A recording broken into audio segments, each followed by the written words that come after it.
Bismillahirrahmanirrahim. Assalamu alaikum students. Welcome to the new lecture in Theory of Automata class. In previous lecture we discussed about the course content of Theory of Automata. We also discussed about the introduction of that subject, and in previous lecture we also discussed about alphabets, strings, how to make strings, what's the difference between strings and a word, how to make words. We also discuss about the reverse of a string and valid strings and invalid strings. Okay, so आज का जो हमारा lecture है, आज के lecture में हम languages को डिस्कस करेंगे. ठीक है, लैंग्वेज हमारे पास क्या होती है. थ्योरी ऑफ ऑटोमेटा के अंदर हमने प्रीवियस लेक्चर में पढ़ा था कि हमारे पास एक सेट ऑफ लेटर्स होते हैं. ठीक है, उन सेट ऑफ लेटर्स के ज़रिए हम स्ट्रिंग्स बनाते हैं. उन स्ट्रिंग्स की कलेक्शन को हम क्या कहते हैं, लैंग्वेज कहते हैं. ठीक है, इसी को आप अगर इंग्लिश लैंग्वेज में बोलें तो देखिए आपके पास अल्फ़ाबेट्स होते हैं ABC. उन अल्फ़ाबेट्स की मदद से आप एक वर्ड बनाते हैं. उन वर्ड्स को जब आप इकट्ठा करते हैं तो आपके पास एक सेंटेंस बन जाता है. And group of sentence is called a language. So theory of automata में जब आप स्ट्रिंग्स को इकट्ठा करेंगे तो वो तमाम स्ट्रिंग्स जब आपस में रिलेट कर रहे होंगे तो वो आपके पास क्या कहलाएंगे, एक लैंग्वेज कहलाएगी. सो इसी चीज़ को हम आगे डिस्कस करते हैं. मैंने आपको जब हमने कोर्स स्टार्ट किया था तो मैंने आपको बताया था कि इसमें हम थ्योरी ऑफ ऑटोमेटा में डिफरेंट कॉन्सेप्ट्स देखेंगे कि जिनमें हम देखेंगे कि कंप्यूटर के लिए हम लैंग्वेजेस को किस तरह से डिफ़ाइन करते हैं. ठीक है, सो लैंग्वेज को किस तरह से डिफ़ाइन किया जाता है थ्योरी ऑफ ऑटोमेटा में, उसके लिए हमारे पास डिफरेंट वेज हैं. ठीक है, जिसमें सबसे पहले हमारे पास आ जाता है डिस्क्रिप्टिव डेफिनेशन. मीन्स कि हम लैंग्वेजेस को डिफ़ाइन कर सकते हैं किस किस तरीके से. First one is descriptive definition, second one is recursive definition, third one is using regular expression and the last one is using finite automata etcetera. अच्छा जी, ये तमाम वेज हैं, इनके ज़रिए हम किसी भी लैंग्वेज को डिफ़ाइन कर सकते हैं, एक्सप्रेस कर सकते हैं, बता सकते हैं. और जब आपके पास एक लैंग्वेज बन जाती है तो उस लैंग्वेज को फिर आप मशीन के ऊपर चला सकते हैं. लैंग्वेजेस कौन सी, लैंग्वेजेस की हमने प्रीवियस लेक्चर में डिस्कशन कर ली थी कि हमारे पास लैंग्वेजेस दो तरह की होती हैं. एक तो होती है फॉर्मल लैंग्वेज और एक इनफॉर्मल लैंग्वेज होती है.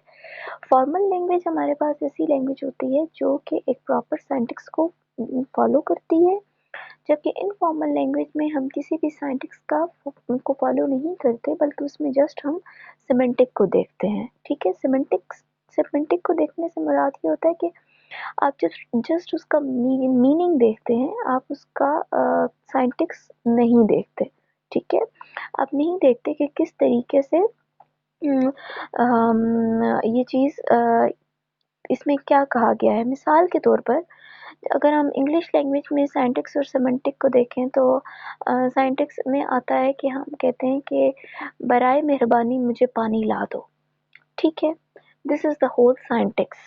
ठीक है, और सिमेंटिक में क्या होता है, आप जस्ट किसी को कहते हैं कि पानी ला दो, तो पानी ला दो या मुझे पानी ला दो, सिमेंटिक, ये दोनों सेंटेंस गलत नहीं है, लेकिन सिंटैटिकली हमारे पास कौन सा सेंटेंस ठीक है, जिसमें है बराए मेहरबानी मुझे पानी ला दो. ठीक है, लेकिन जहाँ पे आप कह रहे हो पानी ला दो, इससे उसे मतलब तो वाज़ेह हो रहा है उस बंदे को, तो ज़रूरी नहीं है कि उसमें भी आपको सिंटैक्स का ख्याल रखना है. सो कंप्यूटर लैंग्वेजेस की हमने बात की थी कि कंप्यूटर लैंग्वेजेस को जस्ट फॉर्मल लैंग्वेजेस समझ आती हैं. सो दैट्स वाई हमारे पास ये फॉर्मल लैंग्वेज में हम प्रॉपर सिंटैक्स को फॉलो करते हैं. अब जब हम लैंग्वेजेस को डिफ़ाइन करते हैं थ्योरी ऑफ ऑटोमेटा के अंदर तो उसके डिफरेंट वेज हैं, जिसमें फर्स्ट वन आ जाता है डिस्क्रिप्टिव डेफिनेशन. डिस्क्रिप्टिव डेफिनेशन से मुराद ये है कि the language is defined describing the condition imposed to it words. मतलब कि हम इंग्लिश वर्ड्स में बताते हैं कि इंग्लिश वर्ड्स में हम बताते हैं कि भाई हम एक्चुअली में ये कहना चाह रहे हैं। मिसाल के तौर पर आपने एक सिग्मा डिक्लेयर किया, ठीक है, एक सिग्मा आपने डिफाइन किया, सिग्मा, और सिग्मा के अंदर कितने लेटर हैं? एक ही लेटर है, ए। अब आप कह रहे हैं कि the language L of strings of odd length defined over sigma A equals to A can be written as L is equals to A, triple A and then 5A। इससे मुराद ये है कि देखें एक ऐसी लैंग्वेज जो कि किस पर डिफाइन की गई है? सिग्मा पर। सिग्मा क्या है? सिग्मा इज इक्वल्स टू ए है। एक ऐसी लैंग्वेज कि जिसमें आपके पास ऑड लेंथ में क्या हो? एज हो, ठीक है, क्या हो? एज हो। जैसे कि अब देखें ए है ना, ए भी आपके पास एक स्ट्रिंग है, ट्रिपल ए भी आपके पास एक स्ट्रिंग है एंड 5 एज भी आपके पास एक स्ट्रिंग है। तो ये डिफरेंट वर्ड्स हैं और इन वर्ड्स को इम्पोज किया गया है, ठीक है। इसी को मैं सेट थ्योरी में पीछे लेकर जाती हूँ। तो मैं क्या कहती हूँ, आपने मैथमेटिक्स में पढ़ा था, मैथमेटिक्स में आपने पढ़ा था कि, सॉरी बच्चों, एक मिनट,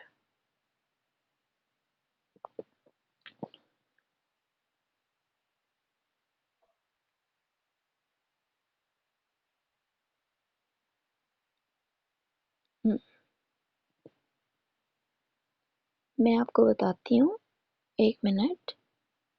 देखें आपके पास यहाँ पे जब आप पढ़ते थे, मैथ्स की सेट थ्योरी पढ़ रहे थे, तो वहाँ पे आपके पास लेट से एक सेट है जो है s is equals to 0, 1, 2, 3 up to so on.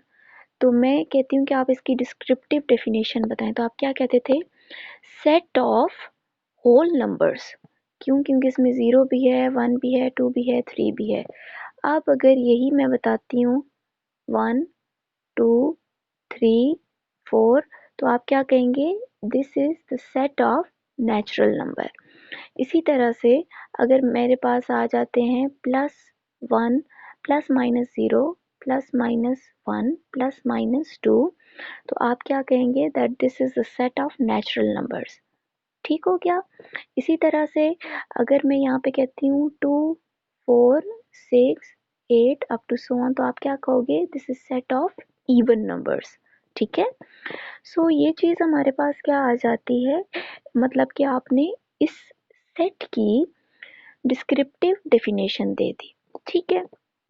इसी तरह से यहाँ पर भी हम क्या करते हैं? वर्ड्स को देखते हैं और वर्ड्स की डिस्क्रिप्टिव डेफिनेशन बता देते हैं। मिसाल के तौर पर मैं यहाँ पे एक सिग्मा लेती हूँ, इसी लैंग्वेज को, ये एग्जांपल नंबर 1 को ही हम यहाँ पर समझते हैं।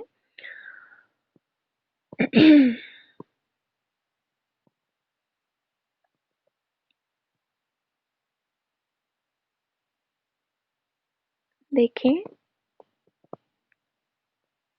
मैं यहाँ पर लेती हूँ एक सिग्मा। सिग्मा पता है ना क्या है हमारे पास? Alphabet. Sigma is equals to a. ठीक है, मतलब कि इसमें सिर्फ और सिर्फ ए है। अब मैं कहती हूँ, अब मैं इस ए से लफ्ज़ बनाती हूँ। लफ्ज़ बनाऊंगी मतलब कि स्ट्रिंग्स बनाऊंगी, वर्ड्स बनाऊंगी। पहले ए, फिर ट्रिपल ए, फिर 1, 2, 3, 4, 5 अप टू सो ऑन। अब मैं कहती हूँ कि आप इसकी डिस्क्रिप्टिव डेफिनेशन बताएं। तो आप क्या बताओगे? A set of language, a set of words या the language that contain odd number of a. A है, फिर ये 3 है, फिर ये 6 हैं। आपको समझ आ गई? ठीक है। तो आपने कहा कि set of language that contain odd number of S, ठीक है। अब मैं एक और एग्जांपल लेती हूँ इसी तरह की, सिग्मा, उसमें भी मैंने क्या लिया, ए लिया, ठीक है। सिग्मा ए लिया और उससे मैं लफ्ज बना रही हूँ। पहला वर्ड मैंने बनाया डबल ए, फिर मैंने बनाया 4 टाइम्स ए, फिर मैंने बनाया 6 टाइम ए। अब मैं आपको कहती हूँ कि अप टू सो ऑन, अब मैं आपको कहती हूँ कि इसकी मुझे आप क्या करें, डिस्क्रिप्टिव डेफिनेशन बताएं। तो आप क्या कहोगे, अ set of language, a set of language that contain even number of S. Definition समझ आ गई ना। So this is an example of descriptive definition of a language, ठीक है। एग्जांपल मेंशन हुई हुई है, वो भी हम देखते हैं। Next example, the language L of string that doesn't start with A defined over A B C। अच्छा जी, इसमें उन्होंने क्या किया हुआ है, उन्होंने एक स्ट्रिंग लिया हुआ है, एक अल्फ़ाबेट लिया है और उस अल्फ़ाबेट में कौन कौन से स्ट्रिंग है, A B C, ठीक है। अब मैं आपको कहती हूँ कि आपने ऐसे वर्ड्स बनाने हैं, इससे हमने वर्ड्स बनाए हैं, ठीक है, वर्ड्स बनाए B C A B B C A B A A C, उसके बाद C A B up to so on, ठीक है। अब इसकी अगर डिस्क्रिप्टिव डेफिनेशन बनाई जाए तो वो क्या बनेगी, अब यहाँ पे आपने लॉजिक लगानी होती है ना। आप देखें कि इन वर्ड्स में कौन सी ऐसी चीज़ है जो कॉमन है। तो मुझे नज़र आया कि ये वर्ड बी से शुरू हो रहा है, ये वर्ड भी बी से शुरू हो रहा है, ये वर्ड सी से शुरू हो रहा है, लेकिन इस पूरे में कोई भी वर्ड ऐसा शुरू नहीं हो रहा जो कि ए से स्टार्ट हो रहा है। तो मैं क्या कहूँगी, a set of language, the language of string that doesn't start with a, ठीक है। एक ऐसी लैंग्वेज कि जो ए से स्टार्ट नहीं हो रही, ठीक है। अब एक और एग्जांपल ले लेती हूँ आपकी अंडरस्टैंडिंग के लिए। वो ये ले लेती हूँ कि मैं आपको कहती हूँ डिस्क्रिप्टिव डेफिनेशन है, the language of L of string of length 2 defined over sigma 0 1 2। ये क्या कह रहे हैं, ये कह रहे हैं कि आपके पास एक सिग्मा है जो कि है 0 1 2। अब आपने इसमें से स्ट्रिंग्स बनाने हैं, वर्ड्स बनाने हैं, लेकिन उन वर्ड्स की जो लेंथ है वो 2 होनी चाहिए, ठीक है। उन वर्ड्स की जो लेंथ है वो 2 होनी चाहिए। तो मैं क्या करूँगी, मैं 0 0 बनाया, 0 1 बनाया, 0 2 बनाया, 0 3 बनाया, सॉरी 3 तो है ही नहीं, 1 1 बनाया, 1 2 बनाया, 2 0 बनाया, 2 1 बनाया, ठीक है। अब देखें इसमें जितने भी कैरेक्टर्स हैं उनकी जो लेंथ है, जितनी भी वर्ड्स हैं उनकी लेंथ क्या है, 0 0 0 1 0 2 0 1 0 1 1 2 2 ही है। अच्छा जी, यहाँ पर मैं दोबारा एक चीज़ आपको क्लियर करती हूँ। देखिए मैंने आपको बताया था कि अगर यही हम सिग्मा से 0 1 2 से एक स्ट्रिंग बनाते हैं, जो मैं कहती हूँ 0 0 0, जो कि मैं वर्ड बनाती हूँ 0 0 0, ठीक है। अब 0 भी इस सिग्मा का हिस्सा है, दूसरा 0 भी इस सिग्मा का हिस्सा है, तीसरा 0 भी इस सिग्मा का हिस्सा है, लेकिन the language L of strings of length 2, लेकिन ये इस लैंग्वेज का पार्ट नहीं है, वर्ड नहीं है, लिहाजा 0 0 0 आपके पास एक स्ट्रिंग तो होगा, लेकिन ये आपके पास एक वर्ड नहीं है। वर्ड क्यों नहीं है? क्योंकि वो इस लैंग्वेज का हिस्सा नहीं है। अंडरस्टैंड? उसके बाद एक और आगे एग्जांपल आ जाती है, the language L of strings ending in zero. यहाँ पे ये कह रहे हैं कि एक ऐसी लैंग्वेज कि जिसके आखिर में जीरो आना चाहिए, कि एक आपने ऐसे वर्ड्स बनाने हैं जिसके एंड पर हमेशा जीरो आए, और उसमें हमारे पास सिग्मा क्या है? 0 1। ठीक है, 0 1 है। अब होता क्या है कि मुझे क्या कहा गया है कि एंड पर हमेशा जीरो आए, तो मैं क्या करूंगी? 0 0, सिंपल जीरो भी कर सकती हूँ, 0 1 0 भी कर सकती हूँ, 1 1 0 भी कर सकती हूँ, 1 0 भी कर सकती हूँ, 1 0 भी कर सकती हूँ। सो ये देखें, मेरे पास जितने भी वर्ड्स बने हैं उन तमाम वर्ड्स के आखिर में जीरो आ रहा है। So this is the definition of a language, and that definition is called the descriptive definition. Okay. उसके बाद आगे आपके पास दो और एग्जांपल आ जाती हैं, the language equal of string with number of a's equal to number of b's define over a और b। अब ये कह रहे हैं कि इक्वल की एक लैंग्वेज बनानी है आपने, जिसमें सिग्मा आपके पास क्या है? a और b है। इस लैंग्वेज के अंदर ऐसे वर्ड्स होने चाहिए कि जिसमें a और b की लेंथ इक्वल हो। ठीक हो गया? मतलब कि अगर आपके पास एक a है तो एक ही बी होना चाहिए, 2 ए हैं तो 2 ही बी होने चाहिए, 3 ए हैं तो 3 ही बी होने चाहिए। ठीक है, तो उसके लिए भी हम वर्ड्स बना लेंगे।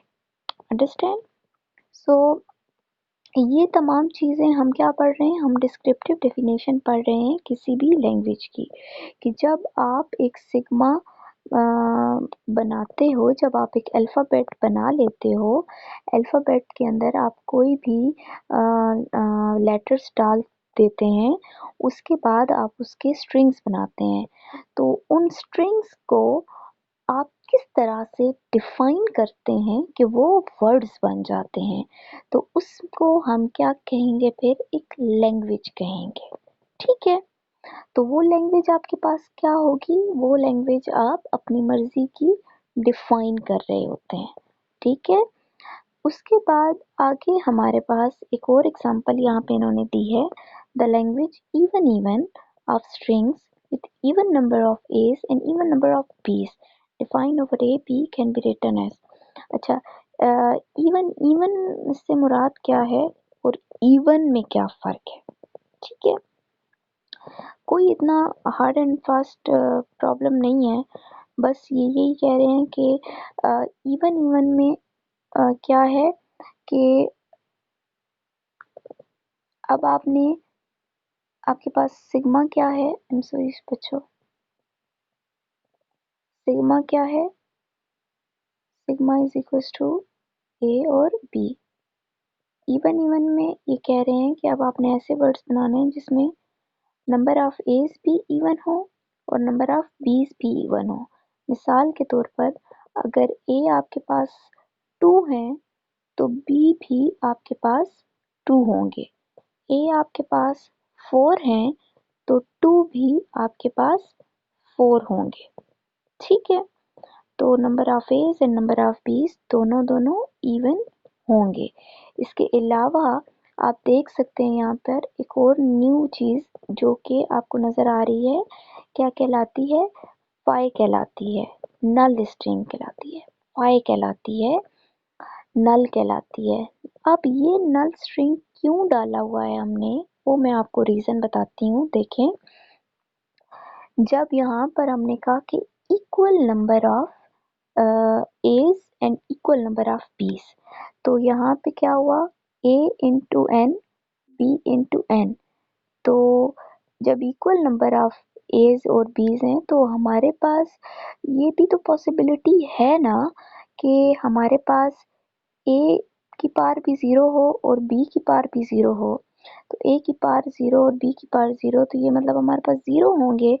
तो ज़ीरो से मुराद ये कि उसमें कोई भी स्ट्रिंग नहीं है।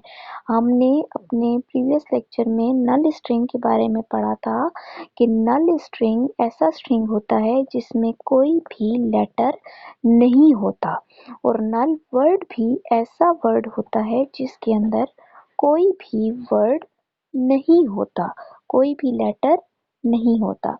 सो दैट्स वाई अगर तो हमारे पास ये कंडीशन आ जाती है कि जिसमें ए की पावर भी ज़ीरो हो और बी की पावर भी ज़ीरो हो, तो मतलब कि वो हमारे पास एक नल स्ट्रिंग आ जाती है। दैट्स वाई हम अपनी लैंग्वेज के अंदर नल स्ट्रिंग लिख देते हैं। ठीक है जी। तो उसके बाद यहाँ पर भी इवन इवन में भी देखें तो आपको पता है कि ज़ीरो आपके पास एक इवन नंबर है। ठीक है, तो दैट्स वाई अगर ए ज़ीरोज़ हैं तो बी भी ज़ीरोज़ हैं। तो मतलब कि कोई लेटर नहीं होगा, ए भी नहीं होगा, बी भी नहीं होगा, तो यहाँ पर भी आपके पास लैम्डा या फाई आ जाएगा या नल स्ट्रिंग आ जाएगा। नल स्ट्रिंग को हम इस सिंबल से, फाई के सिंबल से या लैम्डा के सिंबल से डिनोट करते हैं। ठीक है, सो ये तो हो गई हमारी descriptive definition of a language. ये आपके पास कुछ और एग्जांपल्स हैं, आपने ये एग्जांपल्स खुद देखनी है।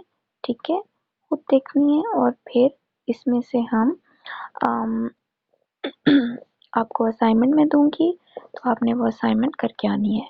आई होप बच्चों आपको समझ आ गया होगा। आज के लेक्चर में हमने descriptive definition of a language देखा कि किस तरह से हम एक लैंग्वेज को डिफाइन करते हैं और लैंग्वेज की डिस्क्रिप्शन किस तरह से होती है, और डिस्क्रिप्शन से हम किस तरह से एक डिफरेंट वर्ड्स जनरेट कर सकते हैं। अच्छा, पेपर पॉइंट ऑफ व्यू से बात करूंगी तो पेपर पॉइंट ऑफ व्यू से ऐसे हो सकता है, मिसाल के तौर पर आपको मैं क्वेश्चन दूं कि a language of L string of odd length define over. मैं आपको सिग्मा भी दूं और मैं आपको बताऊं कि आप इस सिग्मा से आपने ऐसे वर्ड्स बनाने हैं जिनकी लेंथ ऑड हो। तो आपने इस तरह से मुझे ये वाला पोर्शन टेस्ट दे देना है, या फिर मैं आपको एक लैंग्वेज के वर्ड्स बना के दूं, मिसाल के तौर पर ए 3 टाइम्स एंड 5 टाइम्स ए दूं और मैं आपको बोलूं कि मुझे इसकी डिस्क्रिप्टिव डेफिनेशन बताएं।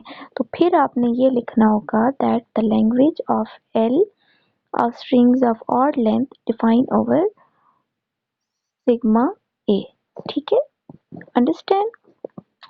कोई भी प्रॉब्लम है, कोई भी इशू है तो आप ज़रूर पूछ सकते हैं। Thank you so much. अल्लाह हाफिज़।